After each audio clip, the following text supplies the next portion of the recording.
Well, here we are, week 8. I hope this has been a profitable time of learning for you and enhance your communication skills. Uh, it- Learning to preach is a challenge and it's a long term process. And though, as a friend said, maybe I told you this last week, you learn to preach by preaching. And when you look back, as I look back on some of my sermon notes from years gone by, I am embarrassed. But praise God, people got meat and potatoes out of those and grew in the Christian faith. We don't have to be perfect, so that's an encouragement. Uh, I have used resources. One of the things of evaluations I found was some years ago, I wish I could remember the exact name of it, but Dr. Robinson and two other people at Gordon Conwell, uh, can't remember, the preaching center department, produced a monthly, this tells you something about it, CD, where the three of them talked about, shall we say, introductions. And then they would play the introduction of somebody's sermon. Then they would come back and the three of them would interact on that introduction. Wow, what an enrichment for me as a pastor to be able to receive that kind of help in the process and to think through various aspects of the communication. You might check that out. They were very good. I hope they are someplace available. But this week we're going to be talking about assessment of our own and of at least two peers' sermons. So that's a good to evaluate. Don't damn yourself. Uh, well, I just made a pause there.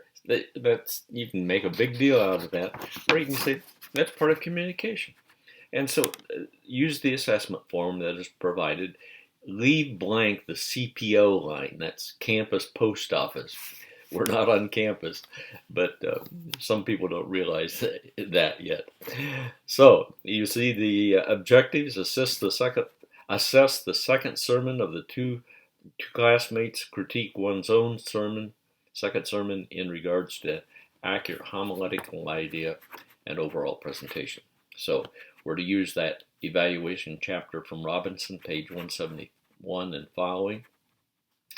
Uh, and then you do your own assessment, but I broke that assignment down into some pieces. One, rewatch your video, your second sermon, and provide a critical analysis. But you should not do that until at least one of your peers has written their evaluation. So that's part of that assignment. And you are required to do two other peer sermon assignment evaluations. And then notice this: do not simply mark numbers. Provide qualitative feedback evaluation in the majority of the boxes on the form. Once you have done that, then at the bottom of the discussion board post, you can attach your form to their post. And then you're to read that, and then you're to evaluate your sermon. So I hope that makes sense. It's taken me a little while to just sort all this out, be sure I have it straight on how it's to be. I know you, all four of you, have posted your sermon. I have not listened to any of them yet, but I will. And then uh, you're to note on your own uh, 3 areas of improvement since your first sermon. Likewise, you're to do the same for your peers. Now, it was in week 4 discussion that we evaluated one another's sermons. So you'll notice in the discussion part, you're supposed to review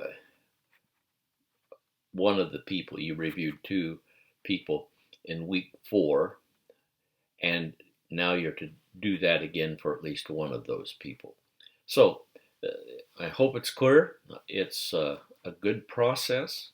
It's helpful for us to continually work at improving our preaching. Now, uh, we're not perfect, and we won't hit a home run every time we have an opportunity to preach. That's just reality. So, enjoy doing this. May it be a blessing to you. I also want to encourage you to be sure to fill out the evaluation form that the Moody has sent you to evaluate both my teaching as well as the content of the course. Those are read, they are important. Please do it. You have a blessed week. May the Lord continue to encourage and strengthen you. Blessings.